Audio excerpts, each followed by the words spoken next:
Bryant. I'm the editor of the Daily Herald and a representative of the Daily Herald Editorial Board.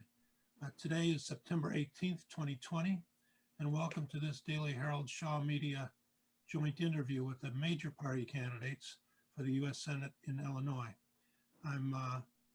We're joined by John Solly, editor of Shaw Media Illinois, Jeff Ritter from the Southern Illinois Local Media Group, and Daily Herald board members Jim Slusher, Diane Dungy, Pete Nenny, Robert Sanchez, and Daily Herald Media President Scott Stone, and Marnie Pike, senior reporter with the Daily Herald.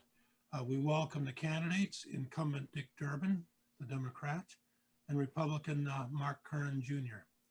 We'll vary the rotations between the questions, and Senator Durbin, we'll begin our questioning with you.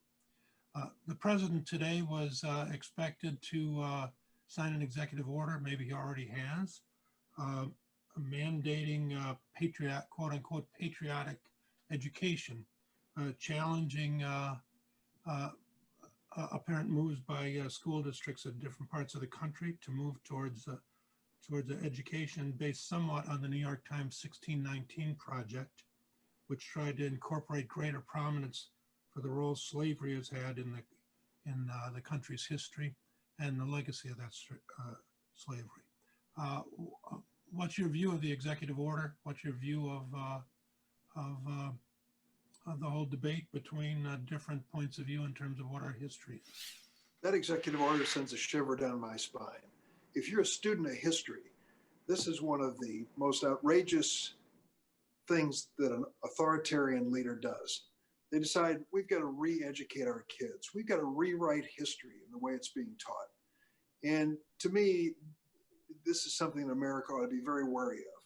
Traditionally, we have allowed these decisions on education to be made at a local level across the United States. And we've had plenty of controversy associated with it. But the notion was it wasn't going to be dictated by Washington or by any governor. It was going to be decided by state and local school boards.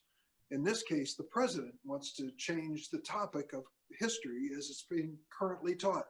Well, what's really behind this? I mean, let's get beyond whether he has the authority or should do this. What is he trying to do? Well, I read that series and I commend it to everyone to take a look at what happened in 1619 and where we are today. 1619 is when the first slave ship arrived in the United States. And if one does not believe that slavery and race have been an integral part of America's history from that moment forward, then they just haven't studied America's history.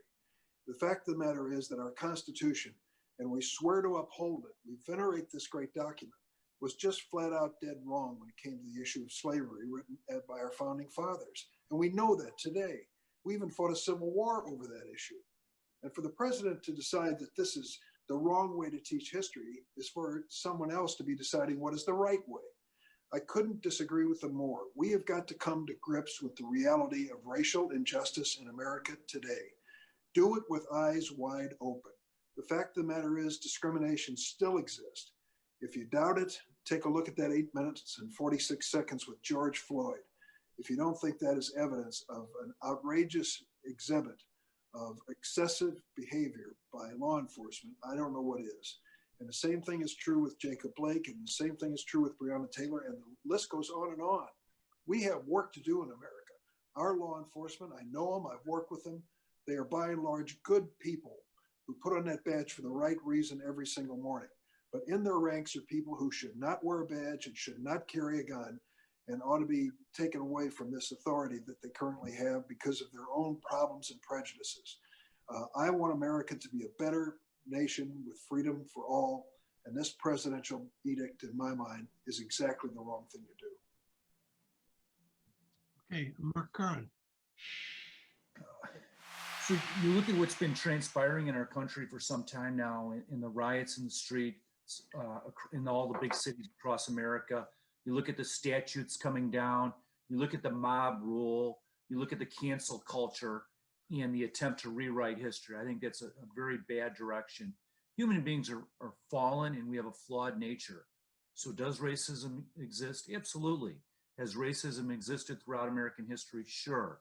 Is the longtime sheriff, the longest serving sheriff of Lake County, Illinois history, I brought in implicit bias and racial diversity, cultural diversity training, recognizing the fact that all of us there is a bias, and all of us there's a tendency towards some racism, and that we need to be cognizant of that. We need to walk in other people's shoes. As far as law enforcement, Senator Durbin has been great at criticizing them. This is the first time he's really said anything.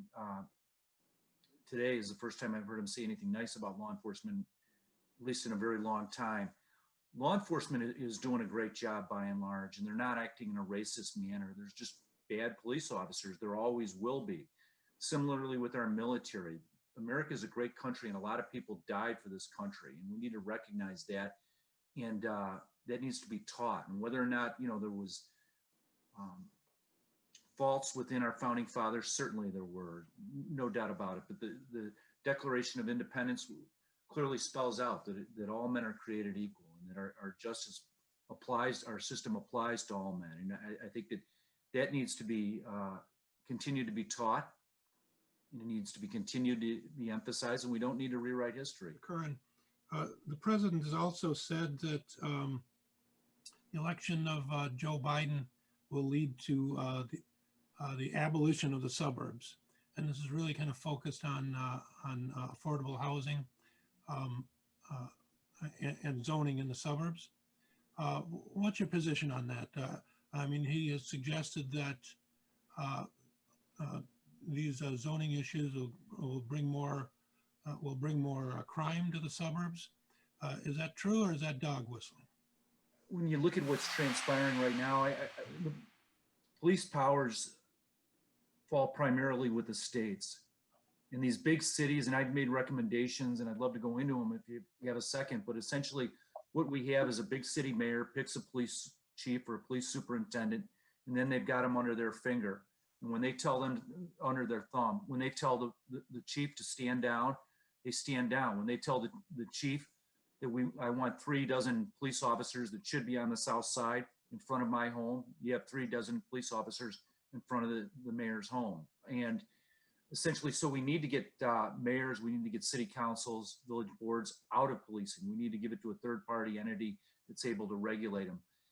If nothing's done, yeah, this violence is continuing. It's coming to everywhere. We saw it come to Naperville. We saw it come to Waukegan. We've seen it come to all the suburbs. So that I don't see any reason to believe that it's going to end unless we take a different approach than what we have taken. Do you think, before we go to Senator Durbin, do you think President Biden's role, is that your question? My question is the housing codes and affordable housing, those issues are those linked to what you see as violent crime coming to the suburbs? Well, I think that's part of what has fed racism, quite frankly. If there is racism to exist, all these people in wealthy suburbs have Black Lives Matter signs in their windows, but let's bus the kids from the poorer areas to their school and vice versa, and we'll see what happens. So there is a disparity. I don't think that we should be terrified, as far as where housing goes and where it doesn't. I mean, there's regulations and what have you, but we don't need to be putting up walls and acting as though there goes the neighborhood. We need police to be able to do their job. Senator Durbin. The president has a basic problem, and here's what it comes down to. 3 out of 4 Americans, when asked today, say that America is going in the wrong direction. 3 out of 4. 2 out of 3 Americans say things are going to get worse before they get better. Now, presidents run for re-election saying, I'm going to give you 4 more years as good or better than the last 4. Well, most people look at the last 4, and obviously 3 out of 4 say, I don't like the way this country's going. So the president needs to change the subject from the current issues of the day to something new. And so what he's trying to do is to get people scared, fearful, hateful, if you will. And from my point of view, that's exactly the opposite of a president's responsibility in a democracy as diverse as ours. When it comes right down to it, when the president talks about the abolition of the suburbs and the end of the suburbs, he usually adds in low-income housing. Now, we all know what that means. It means diversity, racial diversity. It means different people moving into the suburbs. Now, that can be accommodated in a peaceful way or in a confrontational way. And it depends on the leadership in the community and the leadership at the top. This president, as you mentioned, Mr. Lampinen, is using this as a dog whistle. We've seen it before. The Willie Horton ad against Mike Dukakis. The notion of putting this African-American face on the reason to vote against a Democratic candidate for president.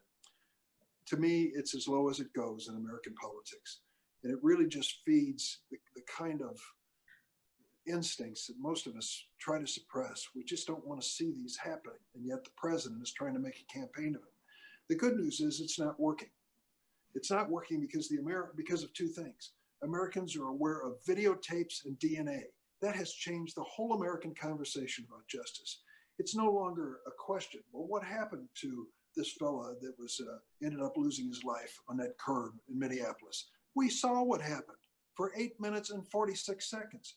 Well, how did they happen to shoot Jacob Blake in the back? We saw what happened to Jacob Blake. What happened to Breonna Taylor? Well, we see the evidence that comes out of that. And what it's done is to change. I disagree with Mr. Curran in this regard. What it's done is to change the conversation. Turn on an NFL football game and take a look around at what's going on. 4 years ago, when Colin Kaepernick took a knee on the sidelines, people were saying, what a traitor. It's treasonous. What does this Black Lives Matter? These people are dangerous and they're violent. Guess what? Today, a majority of the Americans understand it and support Black Lives Matter. Who supports looting and vandalism and violence? No one. I don't. We shouldn't.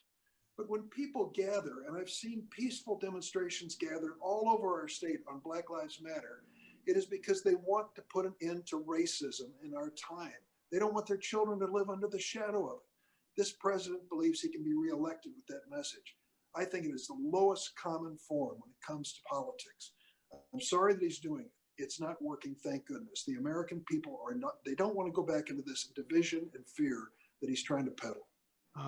When do you think we'll be back to normal? You asking me? Yes, we'll go to Senator Durbin. When will we be back to normal, and what Okay. do to get us there? Boy, that's a good question. You know, initially when we passed the CARES Act on March 26th of this year, there was kind of a thought that by the end of July, we would have seen things moving back toward normal. We're not even close. In fact, if there's going to be a second peak, we haven't even reached it, according to the public health experts. I have to tell you that the numbers that we look at on a daily basis need to be carefully scrutinized, and they show the failure of this administration in dealing with this pandemic. This president didn't create it, neither did the president or leader of any other country, but he treated it in such a way that we're worse off today than we ever should be. Consider this reality. If you are in Germany today and live through the same experience we've lived through for the last 6 or 8 months, you are 1/5 as likely to be infected or die than if you live in the United States. Well, wait a minute, that's Europe. I'm sure Canada must be just like the United States, right? No, the infection rate in Canada is 1/2 what it is in the United States. Why is that? Why is it a nation with 4.5% of the global population, the United States, has over 20% of the COVID deaths in the world? How did that happen? This is a great nation. Doctors and hospitals and nurses and research facilities and pharmaceutical companies. How did it happen? It happened because the president stood up and told us initially, don't worry about it. It's going to go away. A few cases today, a few cases tomorrow. When the sun shines, it'll be fine. And then let me peddle some theories on medical quackery. And he comes in with disinfectants, hydroxychloroquine, all of these things. He's going to be the expert. And when the real experts stand up and speak up and it makes him mad, he takes them off the podium. Fauci, go wait out in the wilderness. We don't want to hear from you anymore. And as a result, we find ourselves in a situation where we're still battling this at a stage that many countries have already gone through. That's why people, I think, are frustrated and should be. How and when's this going to end? I can answer that question if you tell me how and when we're going to put in a new president. This president does not handle it well. He deliberately misled the American people. He told Bob Woodward that on tape. And we today are in a situation where 20% of Americans are defiantly refusing to wear masks because it's my liberty, it's my freedom. If a president could stand up and say to the American people, stick with me for 2 or 3 weeks here, everybody wear a mask for 2 or 3 weeks. Let's see what happens. The experts tell us dramatic things could occur, but this president will not let his vanity take him to that place. So Senator Durbin is great at throwing stones.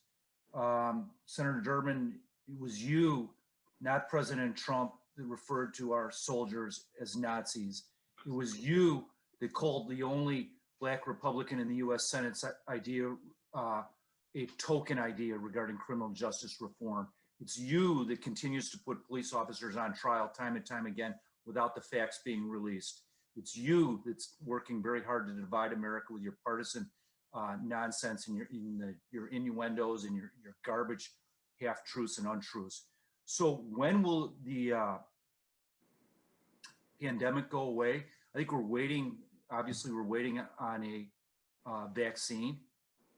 I think that it's doctors I talk to, they're optimistic that it's happening soon. You know, they're following it closer than I am as far as apparently China has recently come out with something, not that we'd want to try theirs. Russia as well has come out with something. So ultimately what I would say is that when, it's got to be soon. And for people like me that, you know, have to make a mortgage and what have you, I get it. For people that have small businesses like, you know, McNally's and Riley's daughter and Quiet Man on the south side and all throughout Chicagoland, they're wondering when we can open back up because they don't want to be part of the 60% of businesses in Chicagoland that are already going to go under. That's not a concern for Dick Durbin, who's been in Congress 38 years and 51 years in government jobs. He doesn't care about that, but I do, and that's something that needs to be balanced out. When you say it's got to be balanced out, what do you mean by that? How would things, you know, if you could control it, how would things be different? Yeah, we need to be looking in terms of getting the business back open for business. Why is Central and Southern Illinois on the same lockdown? You know, I was out at an individual's farm out in Clay County not long ago, and there's not another farm for another 5 miles. And when you go to the store, you're lucky to see 1 or 2 other people. Why do we have the same top-down, everybody lockdown approach? It doesn't work. And ultimately, we need to be thinking along the lines of when can we get these businesses back open? They can't stay closed. We're getting killed in Illinois. We have the worst economy in the nation. Thank you, Dick Durbin, for once again endorsing Mike Madigan to be the head of the Illinois Democrat Party. Thank you, Dick Durbin, you've never found a Democrat that you didn't like. So, I mean, don't nod your head. I have been an independent voice and will continue to be one. So we need to get Illinois back. Illinois is in a lot of trouble financially. We'll give Senator Durbin a chance to respond to that. I don't know where to start with that, what Mr. Curran has just said, other than to say the following. We are not going to get this economy back on its feet until 2 things happen. First, we have a national plan that deals with this coronavirus honestly, and that will require more testing, dramatically increasing our testing and make it better. It was 3 weeks ago when my wife and I guess 4 weeks now, in Springfield, decided we had to see these grandkids who live out in New York. So they got tested and they got in the car and started to drive out. We went to get tested. We went to the Illinois Department of Public Health. They stuck the swab up my nose, the usual thing. You know, it took 6 days to get the results. 6 days for testing is almost pointless. Who knows where I was 6 days later and where it is compared to the day that the test was made. If we don't have enough testing, a dramatic increase in testing, and we don't have testing that has results in a timely fashion, we can't think about reopening this economy, reopening our schools in a safe way, which is exactly what we need to do. So when you talk about who's the friend of small business, the friend of small business is a person who's going to take this coronavirus and lead us forward out of the current mess that we're in. At this moment in time, the numbers just keep on increasing. And Mr. Curran, I don't set the regions in this state. That's up to Governor Pritzker, and you know that. But I'll tell you this, when you went to the rallies in May and said, reopen the economy, everybody wants to reopen the economy. You know, that was a very dangerous suggestion. Thank goodness people didn't listen to you, because the number of people who have been infected and died since has increased. Reopening the economy would have made it much worse. And then you came out for herd immunity. Herd immunity, do you know what it means? It means 60 to 70% of the people in any given area are going to be infected. 60 to 70%. You know what's going to happen to a lot of people over the age of 60? A lot of them are going to get sick and die with the herd immunity approach. It is not reasonable. It is not sensible. It is deadly to too many people in Illinois and across America. May I respond since again he's attacked me? I made the suggestion of herd immunity. Is that something that we should contemplate? The problem was that there was no discussion, and that's why the American people feel as though they were ripped off. Why didn't they have some input into what's going on? I'm not going to be able, I now will not be able to pay my mortgage. I now, potentially my family will not have, be able to take care of itself as a result. So they want to know, why didn't they get to talk about those things? So Senator Durbin, no, you don't care about small businesses. Don't try to even insinuate or imply such. You have an F rating from the National Taxpayer Union, Senator Durbin. Chamber of Commerce, all the business groups have given you terrible ratings over the years. And that's 38 years, and don't try to imply that somehow you're going to get good tomorrow. You have not been good towards small businesses. Trial lawyers own you. They're amongst your biggest donors for a reason. You have not seen a regulation that you didn't want to put on top of small businesses, and you voted for thousands of tax increases. And how has that helped small businesses? It's killed them, Senator Durbin. You are an enemy of small businesses, so don't try to imply that somehow the case is otherwise. We have recently seen wildfires out west like we've never seen before. Is that an indication of global warming? And do we need to be doing more to combat global warming? Or is it just, hey, we're suffering through a bad year? There's a lot of things going on. There's evidence that groups, maybe Antifa amongst them, that are lighting some of these fires. Obviously, there's an attempt by a large number of people out there to take America down. And that's something that needs to be recognized. And that's something that, my background as the longest serving Lake County Sheriff, former county, state, and federal prosecutor, speaks to very strongly. Does global warming and climate change exist? Yeah, I'm not going to, I had a business degree and a law degree. I didn't have a science degree. Then, essentially the science community seems to be united that there is a connection between man and the environment, and that we need to take action. I think that we're doing that. Could we be doing more? Yes, but we don't want to go it alone. We want to go it in partnership with the other countries of the world. China has been a rogue actor for a long time. They don't seem to care, despite the fact that even long before the Wuhan virus, everybody in China was wearing masks because they don't want to breathe the air. So even global warming or no global warming, we want clean air, we want clean water, we want clean soil. We should be taking environmental concerns very seriously. What motive would Antifa or any other group have to go light fires? What do they possibly achieve for their own ends by, lighting wildfires? Right. So what end do they have in throwing a Molotov cocktail at a business owner whose life saving is wrapped up in that business, and they don't even know the business owner? So they've been, I could go on with countless examples of things they're doing across the cities in America. I'm not saying that it's happening. I'm saying that there are reports of that, and it is a possibility. But I'm not denying your claim that man has something to do with these fires. God save us from these conspiracy theories. Now it's Antifa behind the wildfires in the West. This is the basic campaign message for President Trump's reelection. Be afraid, be very afraid. It's the people who are trying to make you aware of differences in society that have led to unjust results in policing. It's all these vague groups, Antifa, QAnon, and all the rest of them, that are really behind what's going on in America. The American people know better. They're not buying this baloney. They know better. And here's what they know. What we have going on in the world today with climate change and global warming is changing a lot of things. Ask the governors who are out on the West Coast in Oregon. Governor of Oregon said the other night on television, well, we've lost about 500,000 acres a year in Oregon to wildfires over the last 3 years. We lost 1 million acres in the last week.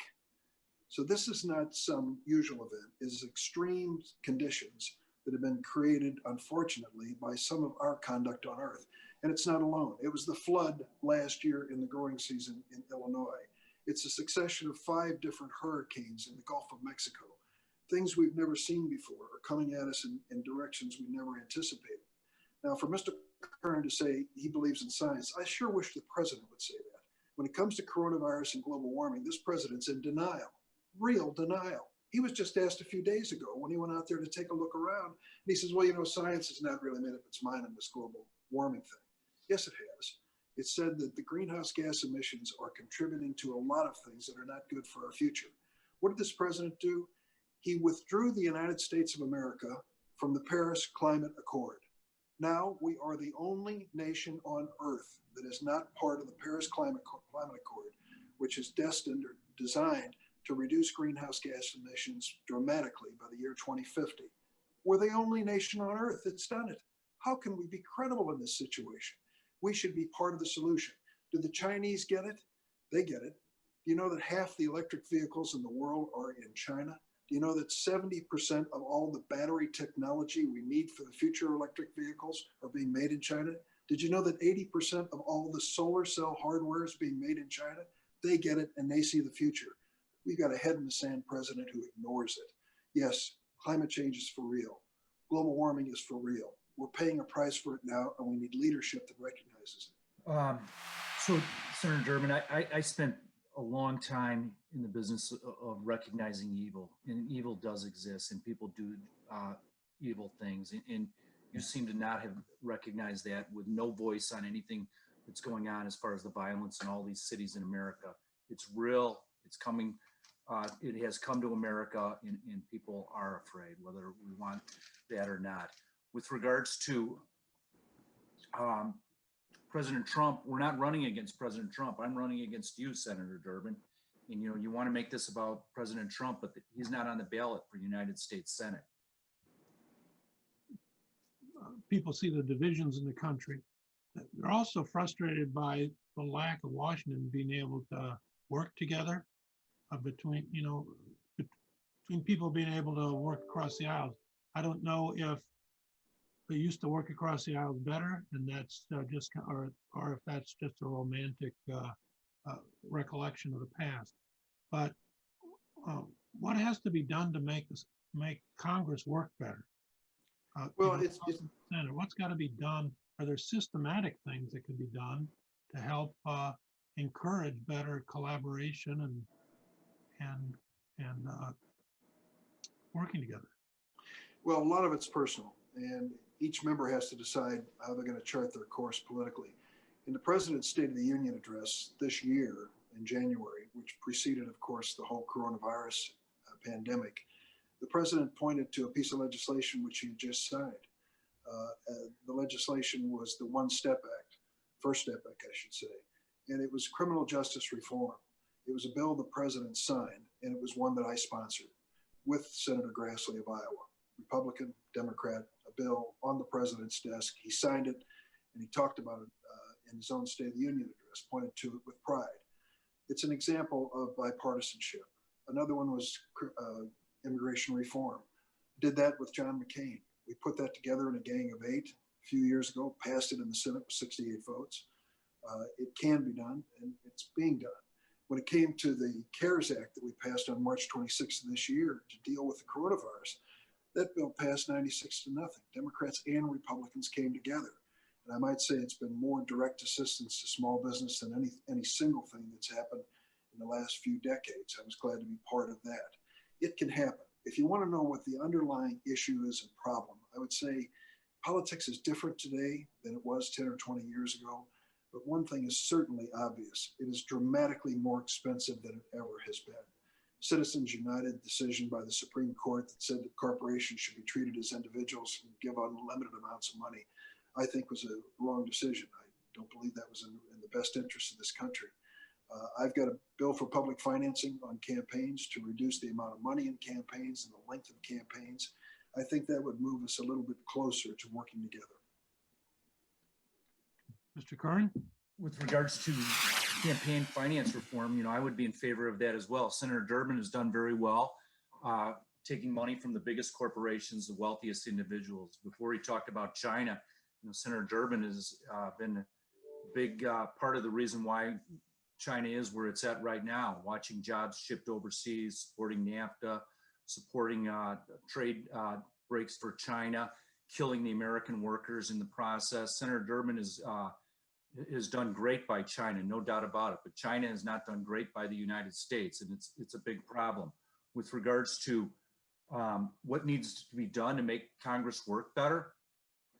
Senator Durbin is he has a, you know, from all the liberal groups, has an A rating, 100% from Planned Parenthood. You could go right down the list.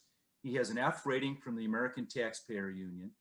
He has a voting record, a career over 38 years of more than 95% with his own party.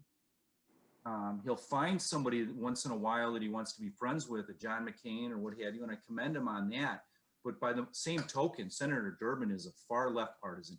And that's why he's been able to have that position of number 2 in the Democratic leadership in the United States Senate. So as the Democrats have moved further and further to the left, he's been right there with them. You know, I look at him, 38 years there, Senator Durbin. Is Medicare going to be around? Is Social Security going to be around? Maybe not. And you know whose fault that is? That's your fault. I look at the debt that my children are going to inherit, $26 trillion right now. You voted for every single tax increase. You voted to raise the debt ceiling a couple dozen times. You have been fiscally irresponsible for 38 years, Senator Durbin. You're not going to change tomorrow. So, you know, you have all these ideas and it's all President Trump did this, that, and the other. Well, you know what?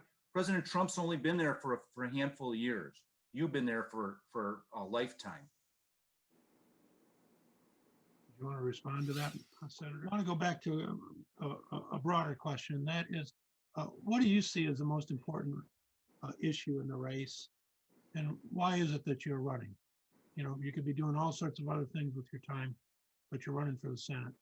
Why? America's at a really, you turn on the TV and it's just unbelievable what's going on in terms of the lawlessness in America, and people they don't know what to do. They don't know what to say. Is our country are we going to lose our country? Then you look at the astronomical debt that we have and the runaway spending. And you look at, as I said, for the elderly, the Social Security and Medicare, are they going to last? 1% of America has more wealth than the bottom 90%. I'm fighting for the middle class. I mean, the reason why socialism is so appealing to young people nowadays is they see that disparity in wealth and income and they think that's not right. So we need to get the good paying jobs back home. I have ideas to do that, to bring them back to America, to grow the middle class. And, I mean, these are things that Senator Durbin could have been doing, but wasn't doing. He was too busy listening to lobbyists and what have you, and going on beautiful trips and what have you. But that's not me. I will fight for the middle class. I recognize we're at a crossroads in our country, and our country is very much worth saving. Senator Durbin, why are you going at it again?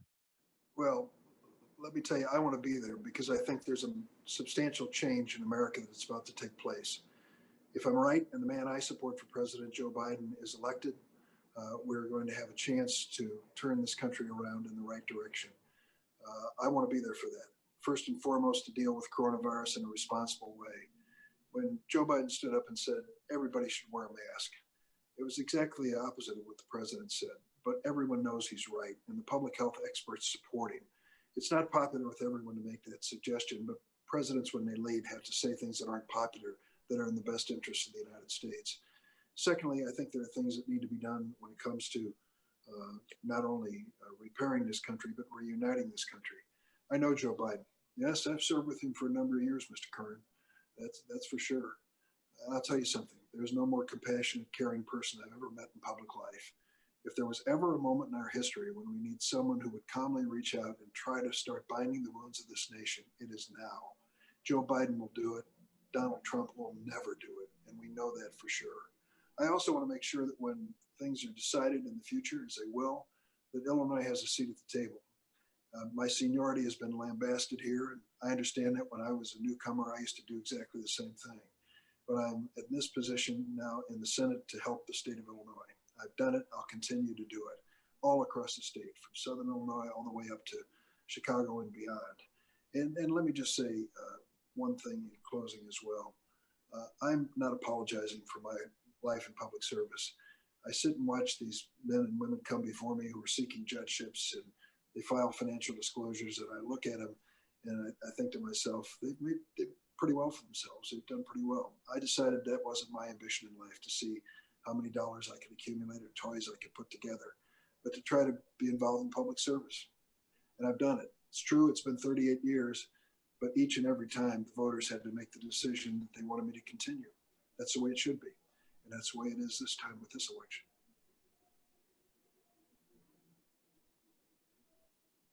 Have your views on immigration changed, stayed the same? What do you think about current U.S. policy on immigration? I would say that I have not really changed much. Essentially, what I believe is that people that have been here for a long period of time should not be deported, that we should find some type of permanent status for them. I've been in favor of DACA. I've been in favor of Dreamers. That continues. One of the things that separates me from Senator Durbin, though, is I'm in favor of a wall. I'm in favor of border security. I'm in favor of increased funding for border security. You know, I think that English should be the national language. I think that we need to assimilate. I think we need to get back to recognizing that America is a special place, and that we come from different lands and what have you. You know, my wife is Greek immigrants. You know, I am Irish immigrants in my family. But ultimately, we become Americans, and there's something rich and wonderful about America that we need to embrace. And you know, ultimately, I'd like to see us get back to that patriotic feeling that we had for a very, very long time. But as far as immigration, I think that because we are so divided, I think ultimately, in order to get the things like border security on the level that we need it, we're going to have to address it all together, probably. You know, there's going to have to be a compromise there. I know he's going to talk about his bill in 2013. Yes, I supported it. As a matter of fact, Vice President Biden, on his own dime, flew me to the White House to meet with him in the Eisenhower building and only about 10 other law enforcement officials to see what could we do to pass this immigration bill. I was flown around the country on by different groups because I was an advocate of immigration reform. We need these people, and it's, you know, it would be heartless to send them to some place that they have no ties to at this point in time after they've been here for decades. Senator Durbin? Mark, you read my mind. I was going to remind you and thank you for being part of several get-togethers as a Republican sheriff meeting with a Democratic senator to talk about immigration and basically to agree on many things. Wouldn't it be great if we returned to those days where Democrats and Republicans could sit down and tackle a broken immigration system? I think it's important. And what we did in 2013 was bipartisan all the way, gang of 8, 4 Republicans, 4 Democrats. We put together an approach to it that makes sense. Here's the bottom line when it comes to security. You and I may disagree on a wall. I think the only way to overcome a 20-foot wall is a 21-foot ladder. And it just strikes me that this is not going to be everything the president promised it would be. But there are 3 things that I think everybody can agree on, I hope. First, we need border security. We have to have border security. And anybody who says otherwise is not realistic. We live in an age of terrorism and an age where people who are sick cross borders. We ought to know who's coming in and what they're bringing with them, number 1. Number 2 is we should never knowingly allow a dangerous person to come into the United States, even if they're visiting Disneyland. And certainly if they want to live here any period of time. We ought to check their backgrounds and make sure before they come into this country that they're not dangerous. And number 3, the United States of America cannot accept everyone who wants to come into this country at this moment. We have to have an orderly process in the way that we do it. Now, we have 11 million people here currently undocumented. What are we going to do with them? The bill that Mark referred to earlier, the 2013 bill, said they have to come forward, they have to identify themselves, they have to go through a criminal background check, and we'll give them a chance then to live in this country and earn their way to citizenship over a lengthy period of time. But they'll come out of the shadows. Whoever's working when these restaurants reopen, which I hope is soon, whoever's working behind that swinging door is going to be finally counted in America and be part of America. That to me is the only way to have a sensible immigration system. We can get there. The president's message is exactly the opposite. Steve Miller and others is just divide us all. Murderers, rapists, caravans, all of this fear factor that he's been peddling now for years about this. I think it's divisive. We need to get back to that 2013 moment where a Republican sheriff and a Democratic senator actually met together and agreed on this issue. Senator Durbin, you voted to convict the president on his impeachment. Care to explain your thoughts on that? Well, we had the conversation and every word of it. And here was the President of the United States asking the president of a foreign country to help provide some information for his reelection campaign. What's wrong with that? We don't want any foreign country involved in our election campaign, whether it's Ukraine or Russia or China. And this president was very open about what he wanted to do. The impeachment trial went into the Senate, and do you know how many witnesses and how much evidence we had? None. The Senate Republicans refused to allow us to present any evidence. It is the first time ever, we've only had a few impeachment trials, where no evidence was allowed, none whatsoever. That to me isn't fair. I've said I was involved, of course, sitting in the Senate during the Clinton impeachment. Plenty of witnesses, plenty of evidence, depositions, nothing when it came to this president. So yes, I did vote for impeachment. I do believe what the president did with the president of Ukraine was wrong. Has he done other things that are impeachable? If he's reelected, do you expect there'll be another impeachment attempt? Listen, I'm not in the market looking for impeachment. I'm in the market looking for a leader who's going to help this country move forward, deal with coronavirus, get this economy back on its feet. Impeachment is a political exercise, which is sometimes necessary, but I want a new leader to move us in a new direction. Mr. Curran, what did you think of the impeachment effort? The reason why I think a lot of the things that we might agree on fail is because Senator Durbin's ability to sell them is not good. And that's because he's a far left partisan that votes almost exclusively Democrat and that does make things personal and attacks people constantly, namely the president. I had two of my closest friends that were involved in the Clinton impeachment, and I was against that because I knew it was going nowhere and we were wasting our resources and everything else, knowing that the end game was going to be a not guilty in the Senate. Similarly, I felt the same way with regards to President Trump, that this is a waste of time. We knew what the end vote was going to be in the Senate. We knew that he was not going to be impeached. But beyond that, I mean, I've tried over 100 juries. And what President Trump asked, of Ukraine could be interpreted so many different ways that to think that they were somehow, only going to take the most culpable explanation and that they were going to run with that, it was terrible. And I think that President Trump was treated unfairly. He has been treated unfairly. It's made it difficult for him to continue as the commander-in-chief and the head of this nation. Senator Durbin sent a letter to Ukraine and, asking them to make sure that they cooperated with the Mueller investigation. And, there were innuendos and implications with regards to that. And I think most people that are intellectually honest would say that what President Trump did and what Senator Durbin did are basically the same thing. And we're not going to sit there and try to convict either one of them because there's all kinds of explanations as to what transpired. But that doesn't happen when you have a far left partisan like Senator Durbin. And I'm not even sure that he wanted to go there. We saw that a lot of the elder members of the Congress did not want to go there. But then when the AOC and the ONR crowd started screaming and what have you, that they figured, oh, no, we can't, we have to do what they want. And that's essentially what we're seeing in a lot of issues that face our country right now. Mr. Curran, a question. Sure. Have you ever met AOC? I haven't. AOC? No, I have not met her, but I haven't either. Nonetheless, I mean, someday maybe we both can meet her. Yes, she's reflective of so many, it's so many of that wing of your party right now, Senator, and I think you know that. Far left. You're not moderate. I'm interested from both of you what you would do with regards to the Affordable Care Act. And Senator Durbin, if you would start, please. Probably the most important single vote I've ever cast. As a result of that, half of the people living in Illinois who had no health insurance, finally for the first time ever, for many of them, had health insurance. It was a move in the right direction. And that didn't just help those thousands, maybe millions, 20 million nationwide, but it helped every one of us. And I'll tell you why it helped us. It said to the insurance companies, there are certain rules you now have to live by and play by.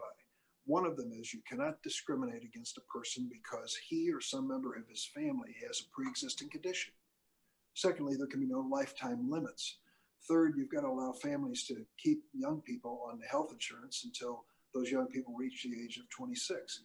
So all of those things help all of us, even if we don't buy a policy on the insurance exchange. And I might add, members of Congress do buy their insurance on the insurance exchange, Affordable Care Act. Almost from the minute it passed without a single Republican vote in support of it, there has been a movement by the Republicans in Congress to repeal it. Over 50 votes in the Republican House of Representatives, none of them taken up by the Democratic Senate. And so the time came finally when they had the Republican Senate poised and ready with the support of President Trump to finally once and for all eliminate the Affordable Care Act under the Reconciliation Act, what's called in the Senate. I was there and I remember it. And it was a time when one man came on the floor at 2:30 in the morning by the name of John McCain. He was about 15 feet away from me. He couldn't lift his arm because it was broken when he was a prisoner of war, and he voted no. And he saved the Affordable Care Act. And he told us the reason. And the reason he said is because the Republican Party has never come up with a substitute. Never. Not once. And they still haven't. The president has promised over and over again, he's got a better plan. Someday we're going to see it. We've never seen it. So yes, I'm for the Affordable Care Act. Can it be improved? You bet. For instance, on the price of prescription drugs. We can deal with that, and we should. And there are other things as well. But as long as we're in this political divide, we can't even have a conversation about it. Mr. Curran?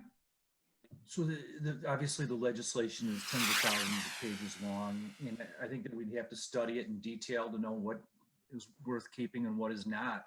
I agree with pre-existing conditions. I have a son that's had multiple knee surgeries, 3 knee surgeries right now. He's got a condition called osteochondritis. He's going to have a whole bunch more potential in his life. That same son, my middle son, has a bunch of stomach issues. Also, we've had to go to UFC, Northwestern, what have you. So I get the whole pre-existing conditions, and that is imperative. And whatever we do, we have to protect people with pre-existing conditions.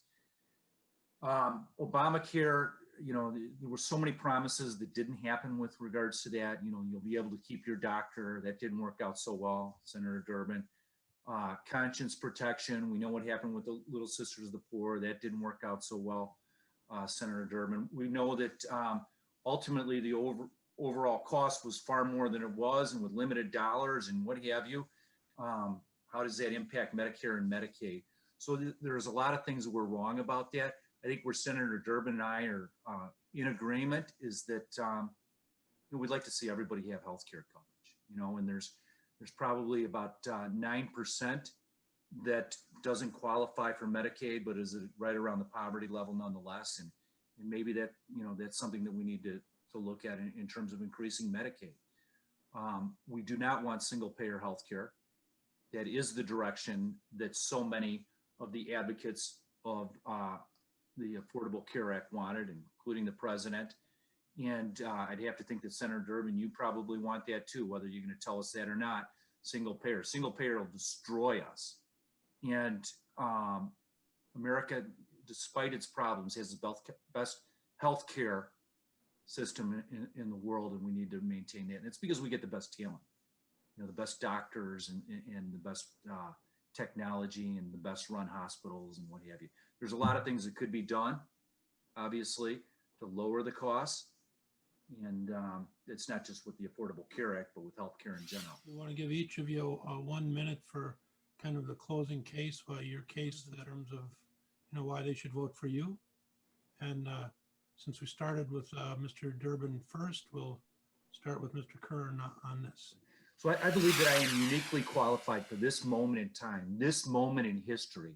I was the longest serving sheriff in Lake County history. I'm a former county, state, and federal prosecutor. I know how to keep America safe. I've worked with the FBI. I've been a guest of Israel. I've been around the world and looking at these issues in terms of American safety. And that's very, very important to me. As sheriff, I was under budget 12 years in a row. You look at the size of the debt, the deficit, frightening. We can't do that. We leave that to our future generations, our children, our grandchildren. That's just morally wrong. Senator Durbin's been there for 38 years. He's kicked the can down the road all these years. All he's really cared about is his next election. He hasn't felt as though when the bill came due and owing that he would probably be around. Well, you know what? He'll be, if he finishes his next term, he'll be 82 when he finishes it. Since 1969, he has had a government job in one form or another. It's frightening. He needs to get out, get into the real world, see how tough it is. That's what people tell me all the time. And that's why he's lost the connection. I will fight for Americans. I get it, middle-class Americans. I get it that it's hard. I understand that we've lost a lot of good paying jobs and they need to come back. I understand that you're struggling. I understand the cost of living continues to go up and your wages don't. Well, I will be fighting for you. I have your back. I love your support. Mark Curran for United States Senate-elect Curran, folks. Thanks to the Daily Herald and Shaw Publications for letting us come by today and discuss these important issues, which really will have an impact on the future of America. And thank you for giving me a chance to say a few words. It's been my honor to be in public service these years. I've had a chance many times to leave, make money, do other things. I like what I'm doing. I'm not in this business to get rich. I'm in this business to try to help people in our state. And I hope many believe that I have over the years. I will tell you that we have an important decision to make as a nation on November 3rd about who the next president will be, whether we'll continue with 4 more years of Donald Trump or give Joe Biden a chance to lead this nation. I'm voting for Joe Biden. Mr. Curran is voting for Donald Trump. That's his decision. Right. I believe with the new president that we can address coronavirus in a new, determined way to put it behind us, as other countries already have. Secondly, when you ask the people across Illinois, what's the biggest issue for you? It's still healthcare. It's still health insurance. Diane, your question really is the one that people ask over and over again because it affects them. 6 million Americans have been diagnosed with COVID-19. That's a pre-existing condition in their file now. And if they don't have protection on the next health insurance plan they need, they may not be able to afford it if they can get it at all. That's why the protections of the Affordable Care Act are so important. The Republicans and the president have gone into the Supreme Court to eliminate it, not just to change this or change that, to eliminate it. And they have no alternative. That's why Senator McCain voted against their efforts to repeal it, and why still today they can't come up with an alternative. We've got to keep faith with the American people. I want to restore their faith that we can get this country moving in the right direction.